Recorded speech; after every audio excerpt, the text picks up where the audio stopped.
Hello everyone, welcome back to the third and final part of this video series uh, from July 22nd, 2010, Darko Global Government News.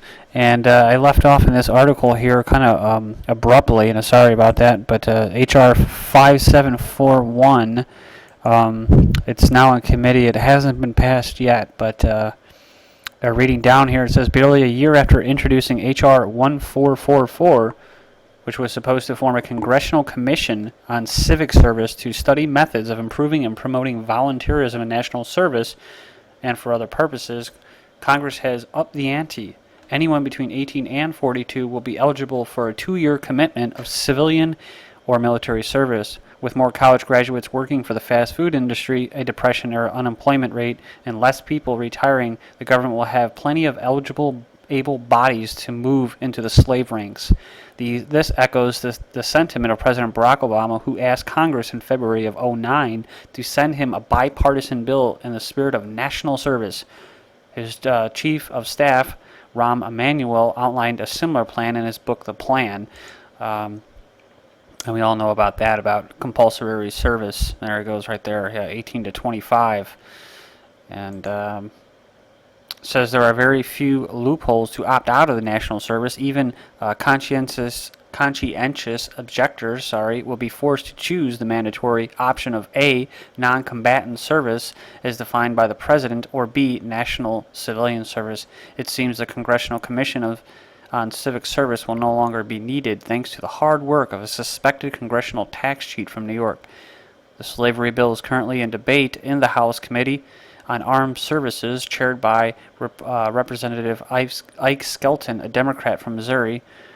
Those who oppose mandatory slavery should contact Representative Skelton. Many bills die in committee, and this bill should meet the same fate. So there you go.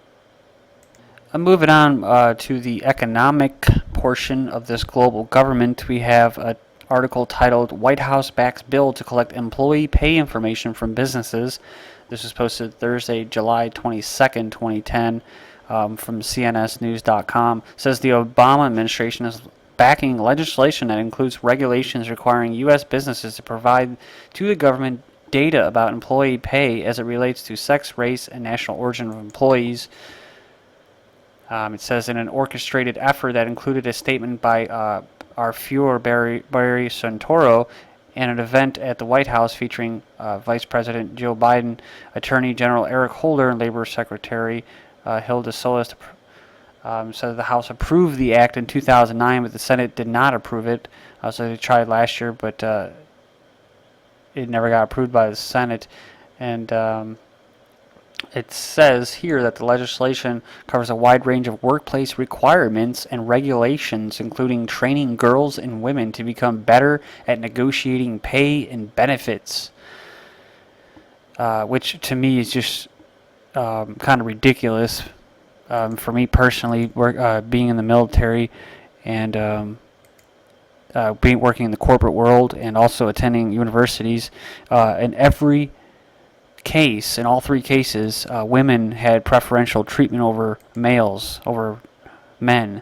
So when I see this, it makes me want to puke. There's a lot of females out there that, I don't even want to go into that, but there's a lot of females out there that don't agree with the whole feminist movement, because it's just basically they want preferential treatment. But then when it comes to being individuals and just as equal as men, then they don't want to carry their weight. That's just my personal take on it, and don't get offended by that, all females, because it's not directed at every female. I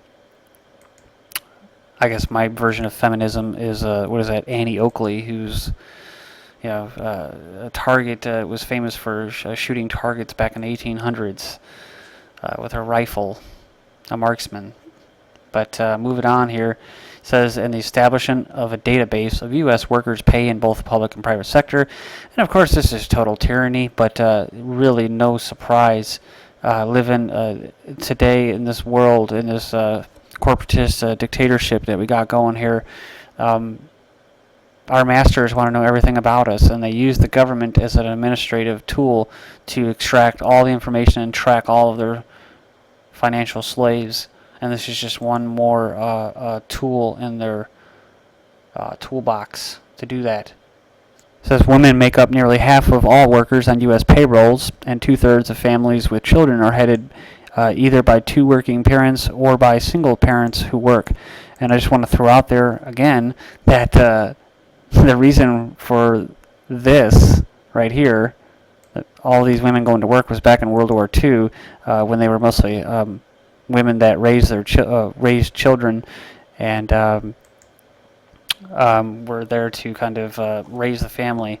And no, I'm not saying that that's how it should be. The women at home and the guys at work. It could be the guys at home raising the family and the women at work. It doesn't matter. But I don't like how we have it now, and I think that the only reason we got to this point is because of the economy was so bad, and because of World War II, while the men were all fighting for the bankers and getting slaughtered. Here at home, they had the women, through a lot of propaganda and rhetoric and coercion, get the women to get out of the home and away from their children and get in the factories. And that was the beginning of the degradation of the family here in the United States. And I just wanted to point that out. And I'm not sexist, I'm not racist, but an employer should be able to hire whoever the hell they want. If it's a black employer and he doesn't want to hire white people, that's his right. If it's a white guy that doesn't want to hire black people, that's his right. If it's a male that doesn't want to hire a female or just doesn't want to pay her as much for whatever reason, it's his right. It's not the government's responsibility to be the purveyor of morality. I'm sorry. They're killing people with remote control planes. Innocent people every day. They are not the most qualified institution to dictate what is moral and what is not moral and equality. So they're thieves and murderers, and that's it. Tony Hayward from BP is to quit.